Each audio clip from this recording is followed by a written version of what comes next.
Saludos, espero que se encuentren muy bien. Bienvenidos a una nueva emisión de Red Democrática, el programa que se transmite por la 89.1 FM y también de forma simultánea por las plataformas de Facebook, @CRC 89.1 Radio, @Red Democrática, @Jonathan Prendas y @Francisco Prendas como los directores de este espacio. Como ya es una tradición, más de 120 emisiones de Red Democrática trayendo hasta usted, estimable oyente y televidente, porque también pues transmitimos para el canal de YouTube de Red Democrática, pues traerles los mejores speakers, los mejores especialistas, la gente que vive el día a día del desarrollo productivo nacional para conocer de ellos qué es lo que está pasando, cómo se puede percibir el día de hoy todo en el término post-pandemia que siempre abordamos porque fue una época en la que salió golpeada mucho la economía nacional y, por supuesto, más allá de hacer otro análisis de cómo está el país, es ver entre todos cómo podemos construir las mejores carreteras del desarrollo para que Costa Rica en un futuro cercano pueda tener una mejor calidad de vida para todos sus habitantes. El día de hoy tenemos la muy grata compañía de dos invitados de CASIA, que es la Cámara de Alimentos de Costa Rica, y para eso pues tenemos a los dos principales exponentes de la Cámara para poder conocer cuál es la realidad que puede generarle al país este sector. Don Juan Ignacio Pérez y don Mario Montero, bienvenidos a Red Democrática. Buenas tardes. Buenas tardes, Jonathan y oyentes del programa. Mucho gusto en saludarlos. Un placer estar por aquí. Juan Ignacio, hace tiempo habíamos conversado de retos que se podían generar para el sector alimentario y me parece que esa línea de trabajo que ustedes llevaban fue alterada por el tema de la pandemia. ¿Qué tanto fue el golpe que trajo este hecho mundial que afectó, por supuesto, a Costa Rica y que al sector me parece que no se escapó del resfrío internacional que significó esta crisis? Sí, bueno, mira, el otro día estaba como haciendo un recuento de lo que hemos vivido, lo que llevamos y a dónde estamos precisamente y parece mentira que han pasado ya 3 años desde aquel 6 de marzo del 2020 que nos anunciaron que iban a cerrar los aeropuertos y que todo, que no podíamos salir de las casas, no podíamos, las plantas teníamos que parar las operaciones y pues todo el mundo muy cerca de entrar en pánico, ¿verdad? En aquel marzo del 2020 que no sabíamos qué nos esperaba, ¿verdad? Con la pandemia y fueron momentos muy duros porque en todas las empresas tenemos obligaciones, ¿verdad? Claro. Cuentas por pagar a proveedores, deudas con bancos para el capital de trabajo, cuentas por cobrar que tenés en la calle a restaurantes, o a hoteles o a supermercados que no sabes si las vas a poder recuperar o no, porque todo se paró, ¿verdad? Entonces fue un momento de una gran incertidumbre, un miedo grande de que no sabes qué va a pasar, ¿verdad? Y por dicha, bueno, a finales del 20, creo que fue a principios del 21, que ya empezaron a salir las vacunas, ya la economía se empezó a reactivar, se empezó el consumo, la gente empezó a salir, a comprar nuevamente, ¿verdad?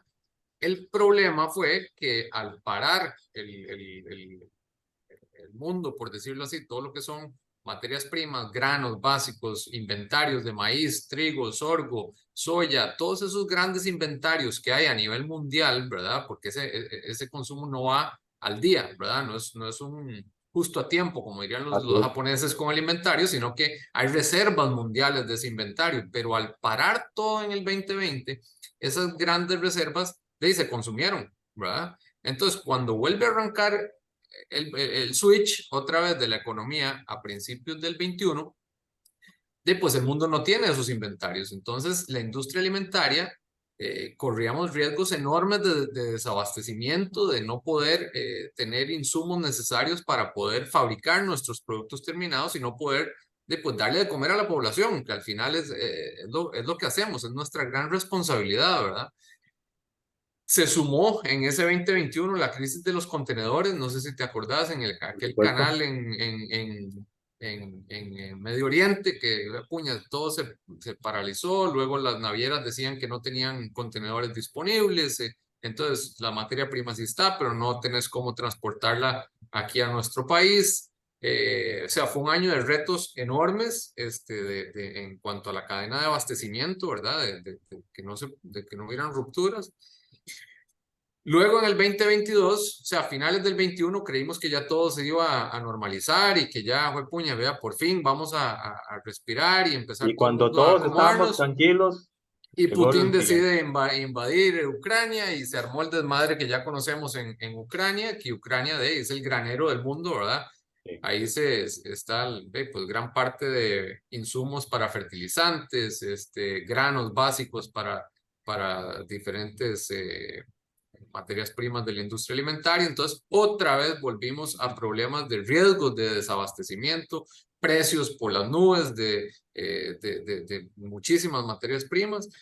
Y entonces otra vez fue un año complicado, ¿verdad? El 2023 nos recibe, también creemos que ya se va normalizando la cosa y nos recibe con una revaluación del colón de casi el 30%, en básicamente un mes y medio, y unas tasas de interés elevadísimas con la subida a finales del año pasado que hizo el Banco Central. Entonces, obviamente, pues el capital de trabajo a todo el mundo se le encareció porque estás pagando más por cada préstamo que uno tiene, ¿verdad? Tanto en la empresa como si usted debe su casa, si debe su carro, si debe el local del gimnasio que alquila, y si venden dólares, que este país, queramos o no, es un país bastante dolarizado, ¿verdad? Porque es una economía relativamente pequeña, pues sus ingresos se ven reducidos y su gasto financiero obviamente va para arriba porque las tasas de interés están muy altas. Entonces, si usted se pone a pensar, güey, puña, han sido 3 años Duros. que yo le cuento, hemos tenido todos, ¿verdad? Todos los empresarios, todo aquel que es empresario independientemente de la industria en la que esté, pues yo hablo por la industria alimentaria, que es la que conozco, pero en todas las industrias hemos tenido que de reinventarnos, ¿verdad? En estos últimos 3 años y buscarle la comba al palo, como decimos popularmente, para poder sobrevivir. Dicho Juan, esto, sí, dicho adelante. esto, sí, yo creo que es importante que como país, gracias a Dios, tenemos un turismo muy fuerte y una reputación internacional muy favorable y eso ha ayudado que el consumo en estos años, que a pesar de estos problemas o retos que le menciono, el consumo sí ha estado ahí y ha estado bastante estable, ¿verdad? Entonces eso, pues de una manera u otra ayuda a que no entremos en una crisis, ¿verdad? Mario, ustedes pueden decir en Casia que ya está recuperada pues recuperada la parte financiera productiva del sector. Pues por todos esos elementos que acaba de mencionar don Juan Ignacio, yo diría que todavía estamos en proceso de recuperación, ¿verdad? No estamos, digamos, a un nivel en donde la confianza del productor esté sólida, ¿verdad? Es decir, estos son procesos de largo plazo. Como dice don Juan Ignacio, venimos saliendo, digamos, de 3 años espeluznantes, ¿verdad? Por crisis de salud, por crisis financiera, por crisis de contenedores, ¿verdad? Es decir, tuvimos una policrisis y al final, digamos, por el tema interno económico, digamos, pone mucha inestabilidad, ¿verdad? Y eso ha hecho que muchas de nuestras compañías a la hora de salir al mercado pues pierdan mucho valor su producto en el mercado y eso ha golpeado, ¿verdad? Y si a eso le sumamos que los costos de producción locales también se incrementaron de manera importante, ¿verdad? Posterior a pandemia, por ejemplo, muchas empresas hicieron ajustes salariales importantes para que los trabajadores recuperaran poder adquisitivo, ¿verdad? Perdido durante las crisis anteriores. Muchas empresas hicieron ajustes importantes, ¿verdad? Lo cual después no se vio reflejado, ¿verdad? Como por lo que dice don Juan Ignacio, no se ve reflejado por un incremento de la economía, ¿verdad? Los costos de infraestructura, del transporte, es decir, la industria alimentaria es un sector sumamente relacionado o muy dependiente de la infraestructura del transporte, transporte terrestre, transporte marítimo. Bueno, recordemos la crisis famosa del hackeo de Hacienda, ¿verdad? Y cómo colapsaron los Bueno, puertos, se me ¿verdad? olvidó eso. Y de hecho, y ya no solamente por el asunto del hackeo, sino que la infraestructura portuaria de un momento a otro se nos quedó totalmente obsoleta en sus capacidades de manejar volúmenes. Entonces, esta es una industria sumamente dependiente de elementos propios de la competitividad país, donde temas como los temas clásicos de la factura energética, ¿verdad? De la infraestructura en materia de transporte local e internacional, el tema de los excesos regulatorios y la existencia de un ambiente nacional, país regulatorio, digamos, amigable con el concepto de empresa privada, pues son elementos que esperamos que ya en estos momentos sean los que empecemos a ver una mayor, digamos, una mayor atención de ese tipo de debilidades país que se vienen arrastrando durante décadas.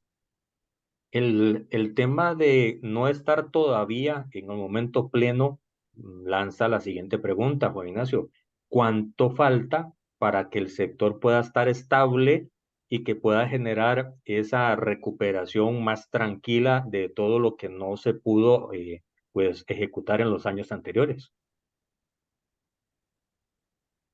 Bueno, buena pregunta. Me encantaría tener esa bolita de cristal, y con los últimos años que hemos tenido, pues yo diría que es imposible saberlo, ¿verdad? Estos sismos o terremotos tan grandes en la economía que hemos tenido los últimos 3 años, digamos, si quisieras compararlo o tener un símil, es como que agarres un mecate, una cuerda, y lo haces para arriba muy duro de un solo. Eventualmente va a llegar otra vez a su posición normal, pero esos movimientos fuertes duran un tiempo en acomodarse, ¿verdad? Como te decía, ese movimiento creímos que ya se estaba normalizando el año pasado, se vino la guerra de Ucrania, este año ya en el mundo se empieza a normalizar un poco el tema de las materias primas, los insumos, empiezan a acomodarse un poco los precios, los costos de esas materias primas. Sin embargo, ya a nivel doméstico interno se viene el tema de la revaluación del colón, que somos prácticamente de las únicas economías de Latinoamérica en donde se revaluó tanto la moneda, competimos con países como Colombia, que ha tenido una devaluación más bien muy fuerte, entonces eso los hace más competitivos a nivel internacional. Entonces, pues no podemos bajar precios porque por el efecto que te decía antes. Entonces, esas mejoras en costos que están habiendo internacionalmente no se están pudiendo trasladar a los consumidores todavía, ¿verdad? Hasta que se llegue a normalizar ese mecate, digamos, esa cuerda. ¿Cuánto falta? Bueno, yo creo las tasas de interés van bajando poco a poco. El Banco Central, yo creo que deberían de ser un poquito más agresivos con la disminución, pero bueno, llevan el ritmo que ellos decidan y todos nos acomodaremos. El tema del dólar, del tipo de cambio, ahí lo importante es que se mantenga estable, digamos que bueno, ya bajó, ya el huevazo ya nos lo tragamos todos lo importante es que se mantenga estable. Lo que la industria le cuesta mucho digerir son esos movimientos tan grandes, esas fluctuaciones tan grandes. ¿Por qué? Porque tenés inventarios que no vas justo a tiempo, ¿verdad? El año pasado, con la crisis de abastecimiento que teníamos, pues tenés que comprar. Si un KPI de una empresa son 2, 3 meses de inventario, resulta que con los tiempos de entrega que hay y los lead times internacionales, tenés que subir a 9, 10 meses de inventario, ¿verdad? Eso es costo de capital que tenés que financiar de alguna manera, ¿verdad? Recurrís al banco para líneas de crédito revolutivas para financiar ese capital de trabajo, pero las tasas están mucho más altas y ese inventario que se importa de insumos, llámese caja de cartón, llámese, no sé, trigo, soya, diferentes material de empaque, etcétera, están comprados a 680, 690, 670 el tipo de cambio. Llegan a la planta, tenés que transformarlos, ¿verdad? Al producto terminado y tenés que salir a venderlo de ahí a 550. y nadie te va a reconocer esa diferencia, ¿verdad? Es una pérdida real en tu estado de resultados y en tu balance con el inventario que tenés, ¿verdad? Entonces, hasta que se pasen, no sé, unos 6 meses de estabilidad, se podría decir que ya esa estabilidad que vos decís podría empezar a verse reflejada, pero de momento, por lo menos esta primera mitad del año que llevamos, no ha sido así. Esperemos que esta segunda mitad del año sea, con solo que sea más estable, yo te diría que las cosas van a mejorar, ¿verdad? Y ahora con el anuncio de la baja en calificación de la economía estadounidense, hay que ver qué efectos trae sobre el vecindario y sobre las relaciones del tipo de cambio y el tasa de interés que se puedan generar. Hay que esperar a ver nuevos a ver, integrantes de la fórmula de los 3 años, que me parece que ha sido bastante dura. Mario, todo el sector alimentario se ha visto igual de impactado o han existido algunas áreas más perjudicadas que otras. Eh, es decir, la industria alimentaria es un sector sumamente heterogéneo, ¿verdad? Digamos, es un sector muy pesado dentro del sistema económico país, ¿verdad? Estamos hablando de que prácticamente su Producto Interno Bruto es equivalente al de todo el sector agrícola, ¿verdad? Es decir, sector agrícola más agroindustria alimentaria pueden ser quizá de los sectores más grandes de la economía, ¿verdad? Entonces, ese sector alimentario es un sector muy potente, muy grande. Digamos que solamente la parte industrial es el tercer generador de divisas por exportaciones en el país, ¿verdad? Pero es un sector sumamente heterogéneo, ¿verdad? Desde el punto de vista de cantidad de tipo de productos, porque aquí vos encontrar desde la industria láctea, la industria cárnica, la industria de los productos cárnicos, la industria de los embutidos, del atún, de las harinas, de la confitería, chocolatería, de la panificación, de los refrescos, las bebidas de todo tipo, etcétera. Salsas. Entonces, de verdad, los salsas, aderezos, todo lo que proviene de las frutas y los vegetales en conserva, preparados, envasados, con valor agregado. Entonces, en cada sector se viven realidades relativamente diferentes dependiendo del tipo de producto, ¿verdad? Por ejemplo, un sector muy afectado durante los últimos 2 o 3 años es a raíz, por ejemplo, de las controversias comerciales con Panamá en la industria láctea y la industria cárnica. De un momento a otro, Panamá cambia su filosofía, se nos pone proteccionistas y le cierra la llave a las importaciones provenientes desde Costa Rica, ¿verdad? Eso es un golpe muy duro, ¿verdad? Que pesa sobre un sector. Como tenemos sectores muy metidos dentro de esa turbina y ese motor de zonas francas, ¿verdad? Por ejemplo, lo que son concentrados para bebidas y otro tipo de productos que al estar dentro de un régimen particular, pues van volando prácticamente. Pero al final, digamos, los que están en el régimen definitivo, que es donde están la gran inmensa mayoría, son mucho más dependientes de lo que pasa en la economía nacional, ¿verdad?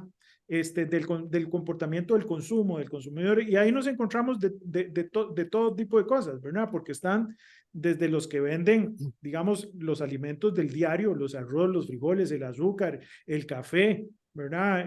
Los aceites vegetales, etcétera, que pues en todas las familias están todos los días, y están aquellos que son alimentos más casuales, los que uno compra para una fiesta, lo que son bocadillos ocasionales, ¿verdad? Lo que llamamos de indulgencia, cuando me quiero dar un gustico y ese tipo de cosas, que en tiempos de crisis son los que más las familias se restringen, ¿verdad? Porque le ponen sus prioridades en la parte más importante desde el punto de vista nutricional. Entonces vemos afectaciones de todo tipo a lo largo de toda la cadena de producción. Juan, el tema que siempre es el dolor en el bolsillo, que siempre es la preocupación de todo el sector productivo, no es para ustedes desconocido, es el tema del contrabando. ¿Cuánto está afectando el contrabando, el giro de negocio de la industria alimentaria? Entendiendo que a nivel global, contrabando, ilusión y evasión pueden representar 2.5 billones de colones de pérdidas a nivel eficiente del país. en su generación de hecho delictivo. Pero para ustedes, en el diario vivir, ¿cómo les afecta el contrabando? Ese tema es muy importante, Jonathan. Vieras que en CASIA y en UCAEP, en la Unión de Cámaras, en la cual somos miembros, se ha trabajado mucho en la Comisión de Seguridad para ver este tema, el robo de contenedores a nivel nacional. Se manejaba una estadística cercana a los 80 contenedores anuales, no, como 100 contenedores anuales, era un poco más de 2 contenedores por mes. Espérate para ver cómo era. No, por semana. Era un número así alarmante, ¿verdad? De robos que se daban de todo tipo de alimentos y productos de consumo masivo. Este año, interesantemente, los números, la data que vemos, que nos comparte el OIJ, ¿verdad? De planes de operación del OIJ, es que ese número ha ido bajando, ¿verdad? Todavía no se ha eliminado por completo, pero sí ha ido bajando considerablemente con relación a años pasados. Eso en parte es a la presión y al trabajo que se ha hecho con un montón de instituciones, y la verdad que me quito el sombrero por el trabajo que está haciendo OIJ y Fuerza Pública, principalmente con este tema, porque ahora lo que ves en las noticias no es se robaron un contenedor de galletas, se robaron un contenedor de carne o se robaron un contenedor de camarones. Ahora lo que ves en las noticias es agarraron un contenedor o sea, la fuerza pública logró agarrarlo me explico. Entonces, esa mercadería que estaba llegando al mercado informal, acordate que en Costa Rica alrededor del 45% del mercado es de la economía es informal, ¿verdad? Sí. O sea, casi que 1 de cada 2 ticos tiene negocios ahí por la zurda, ¿verdad? Por la izquierda. Y entonces la venta de todos esos productos robados, de esos contenedores, que de esos casi 100 contenedores al año, van a parar a esos comercios informales, ¿verdad? Llámese mini supers, abastecimientos, algunos hasta restaurantes que nosotros, pues desde el sector privado les llamamos los topadores, ¿verdad? Los que compran la mercadería robada o que incluso hasta la ordenan, ¿verdad? Que a los criminales organizados, porque claramente es un crimen organizado esto, y luego se van a comercializar a esos negocios. Repito, Fuerza Pública y OIJ están haciendo un trabajo excepcional en la parte, digamos, represiva de ese crimen. Yo creo que lo que nos hace falta como país es en la parte ya judicial de poder realmente cerrar esos negocios en donde están comprando mercadería robada, de extraditar a los migrantes que estén aquí, que se comprueba que están comercializando mercadería robada, quitarles el estatus de nacionalidad tica. O sea, los ticos es interesante porque Costa Rica ahorita, y esto ya es una opinión muy personal, o sea, los ticos somos pura vida, somos solidarios, somos buena gente, por lo general somos gente correcta, ¿verdad? De buenos principios y buenos valores. Nos hemos llenado de un montón de gente de afuera, extranjeros, que no necesariamente comparten esos principios, esos valores que ha hecho esta sociedad costarricense exitosa, ¿verdad? Y entonces estamos viendo un montón de problemas relacionados a eso. Ahora tenemos un tema de la violencia, entonces, bueno, todos está súper al tanto de lo que está pasando con la violencia. El crimen organizado, o sea, son cosas que no estamos acostumbrados en este país, ¿verdad? Y como que se han dado por la gran apertura que hemos tenido a un montón de influencia extranjera que tal vez no es la correcta, ¿verdad? Pero que al final de cuentas termina afectando y Correcto. termina generando esa desestabilización a lo que ya Mario decía, que es lo heterogéneo que es el sector. A algunos les afectará más y depende de la región, será mucho más el daño de sensibilización que pueda generar. De ¿Cómo, acuerdo. cómo, cómo se está trabajando? Ahora decías, Ignacio, en la UCAEP, este trabajo de temas de seguridad, ¿qué expectativas tienen al corto plazo ustedes ahí en la comisión? Lo que pasa es que la palabra seguridad es súper amplia. Yo en lo personal, en lo que he estado trabajando y con CASIA, es en la parte de robo de contenedores, de alimentos y ¿Sí? productos de consumo A, masivo. a eso Este, precisamente. ahí lo que se ha hecho desde hace como, Mario, corregime, que son 6 años, tal vez, Por lo 7 menos. años, se creó una, una comisión permanente, un grupo permanente como de vigilancia, como el OIJ, Fuerza Pública, y diferentes cámaras, la Cámara de Transportistas, la Cámara de Procesadores de Carne, que ahora precisamente la Cámara de Procesadores de Carne lideró como un mega operativo en el centro San José junto con OIJ y Fuerza Pública para empezar a revisar los establecimientos y asegurarse que estén vendiendo mercadería que ha sido genuinamente comprada, o sea, ¿verdad? Legalmente comprada. ¿Sí? Entonces es como un trabajo constante, ¿verdad? Esa comisión que trabaja permanentemente, ¿verdad? Como de vigilancia. La preocupación, como te digo, es que esa comisión que trabaja muy bien y ese trabajo de OIJ y Fuerza Pública trabaja muy bien, el problema es cuando llegan esos criminales a las instancias judiciales, que al día No siguiente pasa lo nada. sueltan, al día siguiente lo sueltan, ¿verdad? Entonces los mismos oficiales de Fuerza Pública y OIJ nos dicen, puña, de ahí, al mismo mal lo tengo que agarrar 3 o 4 o 5 veces, ¿verdad? Porque de ahí lo agarramos infraganti, va para los tribunales y al día siguiente está libre.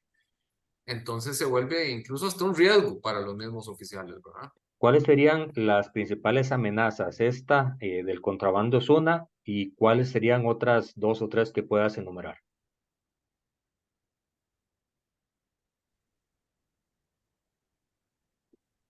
¿Escuchaste, Juan?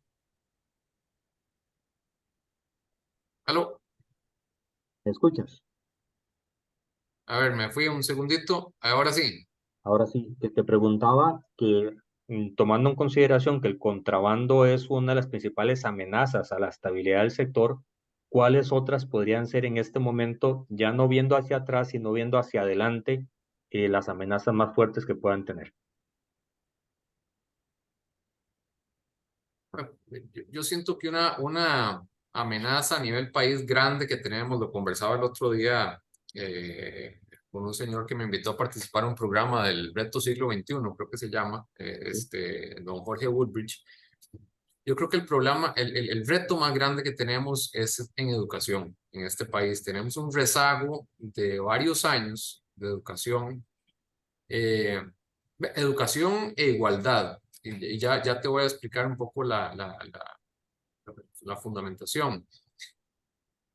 Las personas, o sea, la población nuestra es el principal activo que tenemos para poder desarrollar la economía de este país y poder seguir siendo líder en Latinoamérica, ¿verdad? Y seguir siendo un referente en la región. Si no tenemos ese cacao, por ponerle el ejemplo, no podemos hacer chocolate, ¿verdad? Ese cacao, esa materia prima es la gente, somos nosotros, ¿verdad?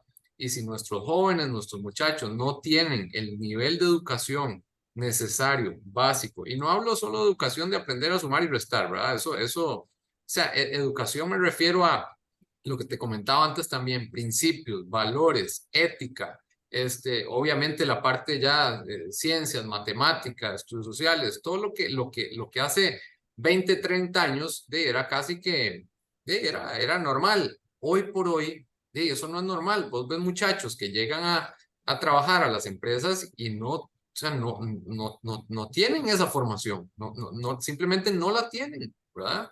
Y lastimosamente esa es la materia prima que tenemos.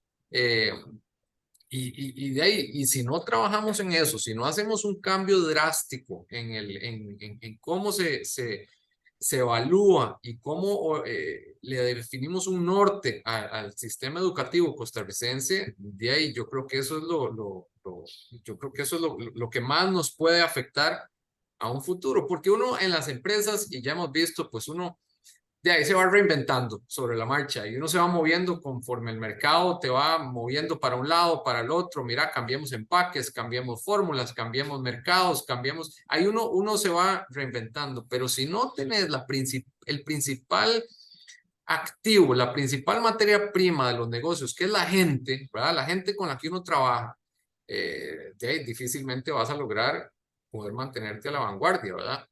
Y eso me lleva al otro tema que te decía, la igualdad. Eh, se ha vuelto una palabra como muy sexy, tal vez un poco trillada del sector político, porque hey, con eso consiguen votos y lastimosamente no la enfocan de la manera correcta, pienso yo. Cuando la gente habla de igualdad, yo creo que es un error común pensar en plata, pensar en dinero, pensar en la billetera de las personas, porque eso es imposible, ¿verdad? Siempre va a haber alguien con más dinero que uno, siempre va a haber alguien, o sea, eso es básicamente igualdad de billeteras, yo me parece que es algo imposible en la humanidad, eso no va a pasar. Lo que yo sí creo que deberíamos de trabajar a nivel nacional y vos que influencias bastante en lo que es política pública, es en igualdad de oportunidades, que eso en este país se ha perdido. No es lo mismo la oportunidad que va a tener un muchacho graduado de un colegio privado aquí en San José, que la oportunidad que va a tener un muchacho graduado de un colegio público en, no sé, en Upala, en corredores de Punta Arenas, no es lo mismo. Realísticamente, la oportunidad que esos muchachos van a tener en el mundo laboral, ya empezaste con una brecha gigantesca, ¿verdad? Que va a ser muy difícil cerrar. Y eso genera, pues obviamente, de problemas sociales, ¿verdad?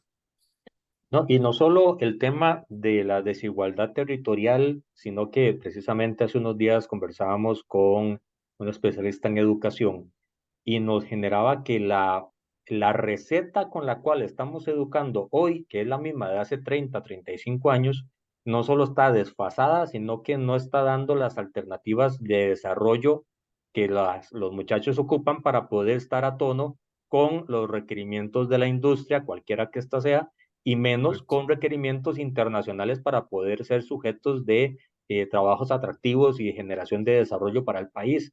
Entonces, eso que estás De diciendo, acuerdo. Juan, me parece que es sustancialmente importante en el tema de educación, pero nos lleva al reto de cómo reinventarnos. Y yo creo que ese es un reto que a todos nos tiene que llamar la atención y lo que se ha hablado en algún momento de la gran reforma educativa, deberíamos de ahora sí entrarle no desde el punto o del frente político, sino desde un frente técnico que logre superar las barreras y pueda generar las alternativas de desarrollo para poder ponernos con las nuevas métricas de aprendizaje que se necesitan y que ustedes urgen a nivel de la industria. Totalmente de acuerdo, totalmente de acuerdo. Yo creo que bueno, es algo que en CASIA venimos insistiendo desde hace ya bastante tiempo y a varios gobiernos les hemos insistido sobre el tema. Y así como en estos últimos 3 años los empresarios nos hemos tenido que reinventar y repito, buscarle la comba al palo, ¿verdad? Yo creo que sí hay una deuda grande de parte del sector público también a reinventarse, ¿verdad? Eh, no puede ser que a estas alturas del siglo XXI tengamos 330 y pico instituciones del Trescientos treinta y Estado, cinco el último corte. 335, muchas de ellas ya cumplieron su función, se crearon con una misión, ese objetivo se cumplió y ya, ¿verdad? Todo tiene un ciclo, todo tiene su principio y su fin. Es Y como yo las creo que subvenciones.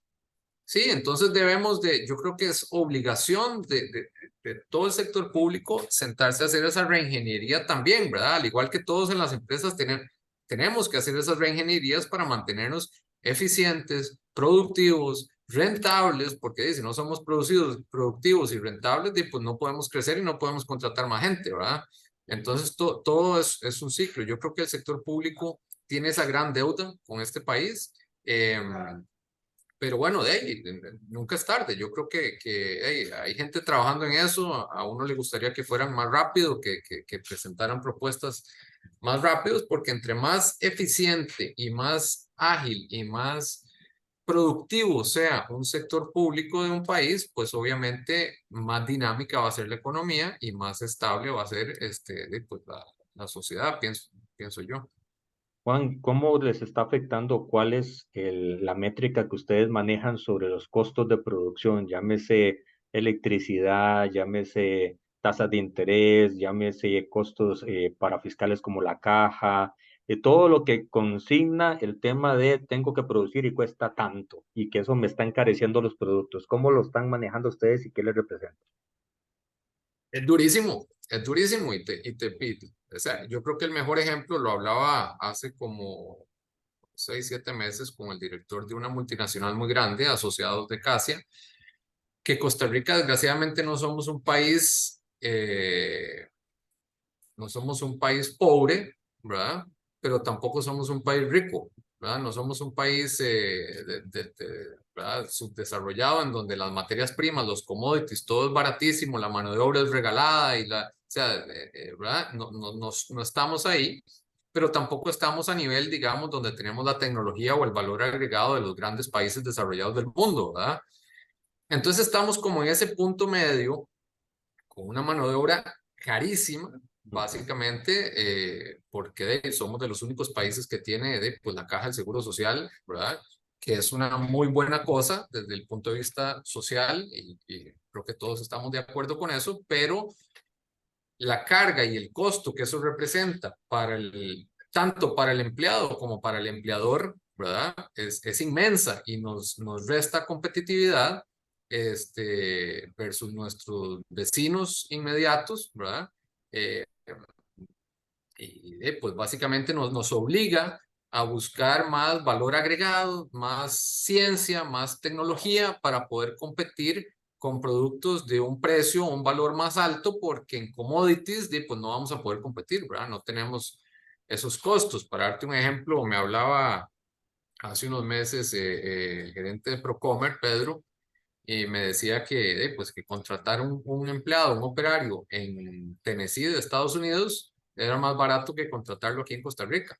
Ujú. Entonces ya con eso te puedes dar una idea de la desventaja económica o productiva que tenemos en este país y que hay que jugar con eso, ¿verdad?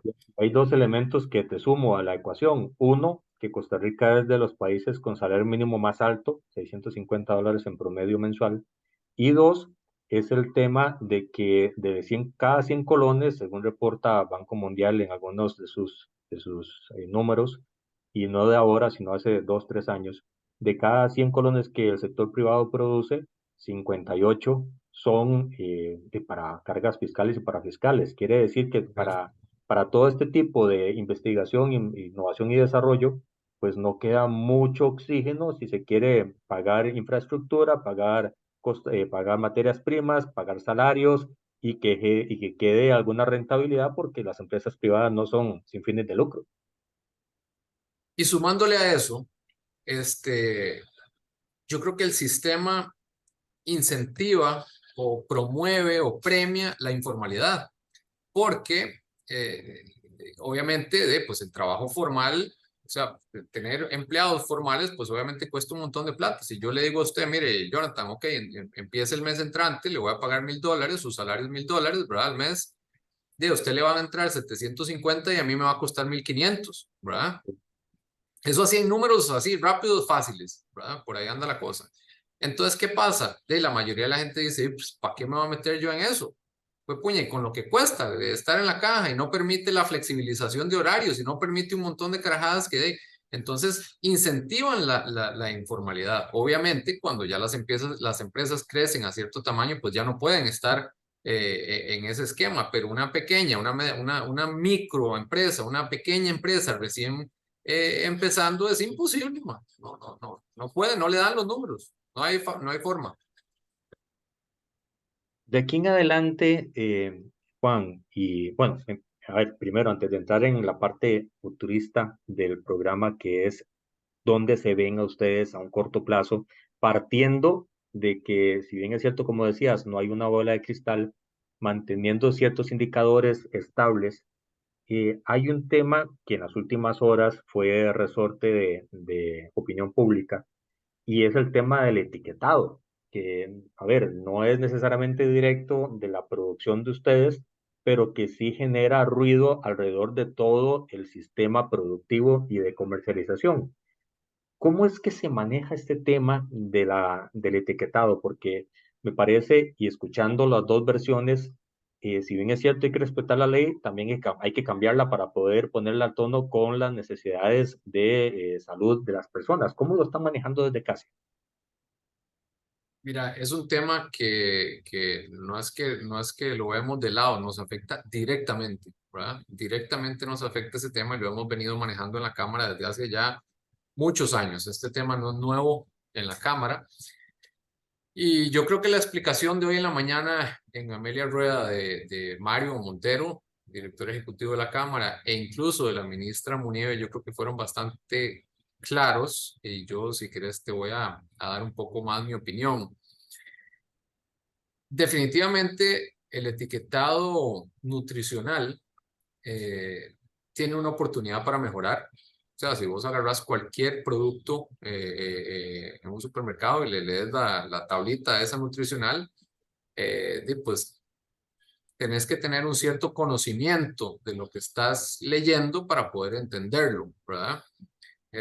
Yo creo que lo que se busca, y casi está completamente a favor de esto, es buscar maneras de cómo facilitarle esa información a un consumidor tal vez menos educado, porque yo creo que también en parte de eso volvemos al mismo tema de educación. Yo creo que y en esto muchos gobiernos piensan tapar el sol con un dedo. Al final el problema de la obesidad, el problema de la hipertensión, el problema de la diabetes, no lo vas a curar satanizando la industria, porque no, esa no es la razón, ¿verdad? Si el etiquetado de información nutricional le buscamos una forma de cómo informar mejor sin satanizar los productos, que ese es digamos, el gran no de Casia, que eso no puede ser porque no se vale satanizar un producto por un tema ideológico, o sea, no lo es. Te doy un ejemplo, no sé, mi hijo está en el equipo de fútbol de la escuela, después del partido de fútbol, con esa cantidad de calorías que ha quemado, yo le puedo ir a comprar una chocoleta al supermercado y que se la coma perfectamente. Él no es diabético, él hizo un montón de ejercicio, él quemó un montón de calorías. Yo soy un papá consciente y estoy claro que puede consumir esa cantidad de calorías que tiene ese producto, sin que aparezca, como bien dijo la ministra Munive, una calavera en el empaque, porque tiene un contenido de azúcar alto, ¿verdad? Bueno, alto con respecto a qué, con respecto a lo que usted se puede comer o con respecto a lo que yo me puedo comer o con respecto a lo que un deportista se puede comer, ¿verdad? O sea, ahí es donde entramos en un tema, en un juego de palabras complicado, ¿verdad? Ahora, si cambio y mi hijo es diabético, a mí me gustaría saber exacto, más que tener una facilidad mayor de poder escoger los productos, pues que tengan ese contenido de azúcar que le vaya a afectar a él negativamente, ¿verdad? Y yo poder tomar una decisión más informado, ¿verdad? Pero entonces, creo que todo recae en que estos grupos activistas que se han metido en otros gobiernos de Latinoamérica y en Costa Rica los hemos empezado a ver también, que se tienen mapeados desde Casia. Estos grupos activistas no necesariamente buscan informar a la población, lo que buscan es satanizar a la industria alimentaria, entonces destruir a la empresa privada y eso, bueno, vos bien lo sabés, ve por ejemplo el daño que han hecho grupos que solo buscan la desestabilización social, ve lo que ha pasado en Sudamérica, ¿verdad? Eh, Incluso a estos grupos que ponen esos discos pare y estas calaveras y estos sellos de advertencia que quieren ponerlo así, pues al final lo que buscan también es después meterle impuestos. Ya ves que en México le metieron impuestos a ciertos ingredientes. Los productos con contenido de azúcar tienen impuestos. En Colombia ya hay un tema con el sodio. Pero esto pues es querer tapar el sol con un dedo, porque ese no es el problema de la sociedad que tenemos. Más bien se fomenta el contrabando.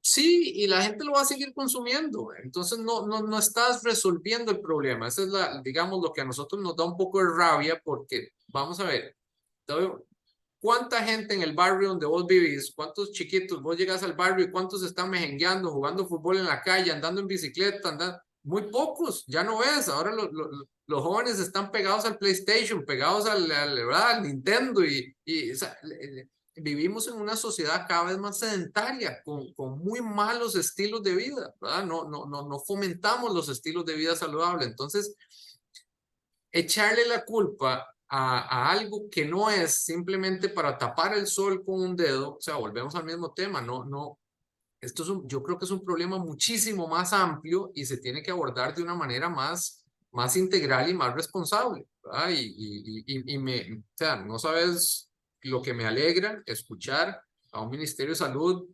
racional, coherente, hablando las cosas, pucha, con sentido común, ¿verdad? No dejándose llevar por pasiones, por ideologías, ¿verdad? Por el activismo internacional de ONGs, ¿verdad? Y al final de cuentas, rescato lo que estás diciendo, Juan Ignacio, que lo que sí se necesita en el país son puntos de conversación y y de entendimiento para poder hacer bien cada uno de los procesos. No es satanizar ni de un lado ni del otro, es hacerlo correctamente para que todos estén bien.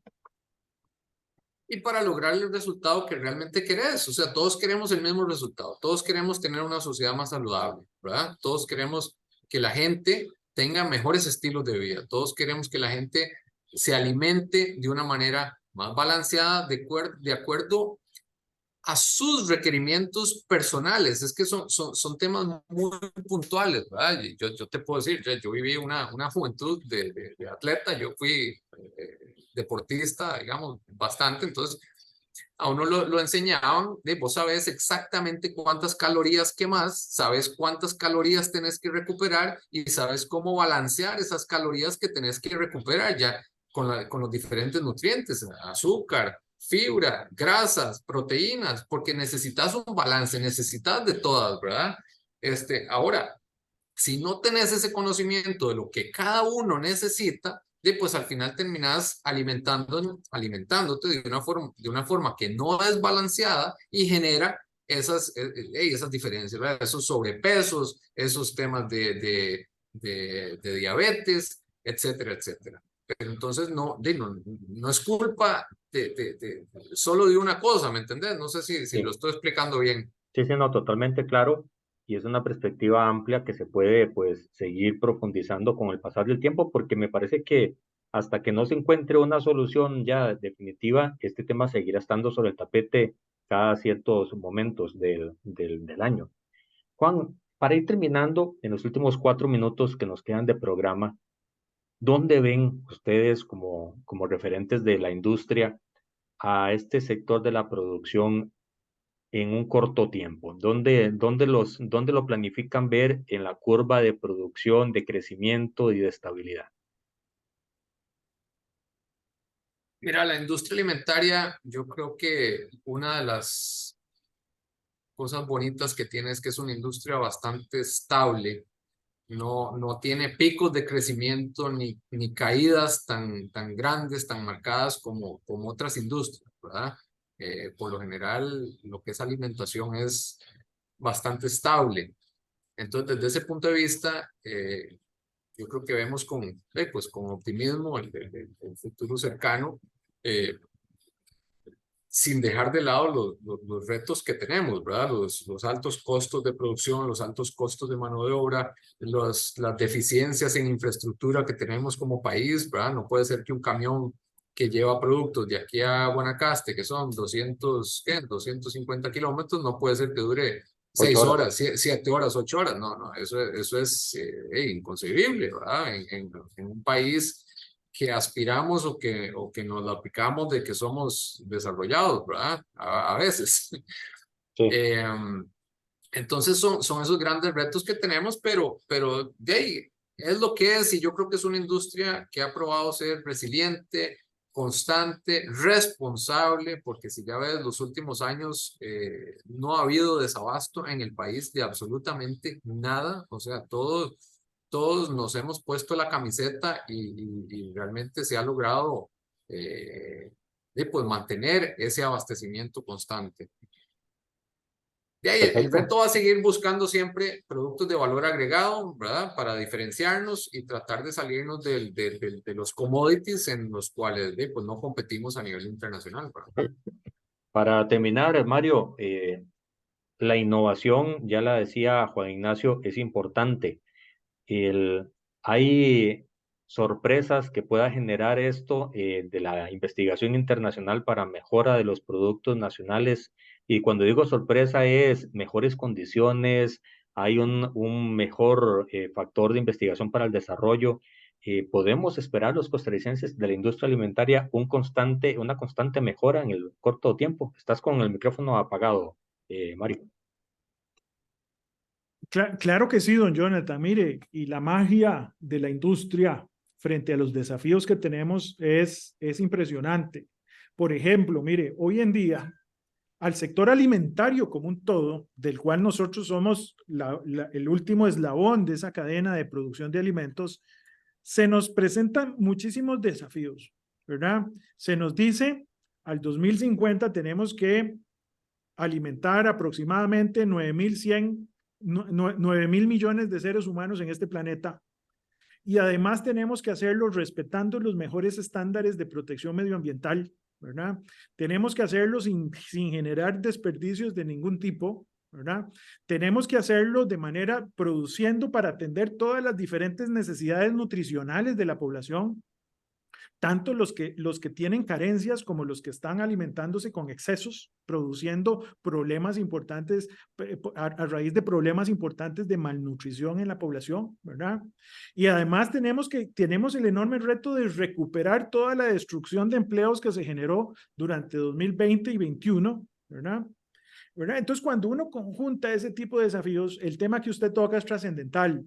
La innovación, la ciencia y la tecnología aplicada a la innovación es la única herramienta que nos queda. Y en ese caso, pues la industria alimentaria es un sector que le da a los consumidores esa potencia de implementando las mejores prácticas de protección del medio ambiente, ¿verdad? Todos los días se sacan al mercado productos destinados a cubrir las diversas necesidades nutrimentales de la población. Claro. Si tenemos poblaciones que, digamos que por razones socioeconómicas carecen de cierto tipo de nutrientes, tenemos proyectos empresariales dirigidos a esa población. Si tenemos parte de nuestra población que requiere reducir el consumo de calorías a raíz de cierto tipo de nutrientes como los azúcares, las grasas, el sodio, la industria alimentaria desarrolla una producción para ese tipo de población, ¿verdad? Si tenemos poblaciones con cierto tipo de alergias o padecimientos alimentarios, la industria con la ciencia y la tecnología viene cubriendo. Somos el sector que representa la alimentación del futuro y por eso países como Costa Rica tiene que apuntarle al sector de generación de alto valor agregado a raíz de la ciencia y la tecnología. Y en Costa Rica la tenemos, ¿verdad? Y tenemos materia prima, tenemos el Centro Nacional de Tecnología Alimentaria, tenemos una industria súper capacitada, un capital humano muy bien preparado, ¿verdad? Y tenemos todo ese potencial para convertir a Costa Rica en un hub regional de producción de alimentos, al menos alimentos industrializados de alto valor agregado. Perfecto. Muchísimas gracias a ambos. Se nos ha acabado el tiempo del programa de Red Democrática el día de hoy. Agradecidos por que ustedes dos nos acompañaran. Muchas gracias. Muchas gracias. Buenas tardes a todos. Buenas tardes y gracias a todos los que han estado en sintonía del programa. Mañana una edición más de esta, su Red Democrática.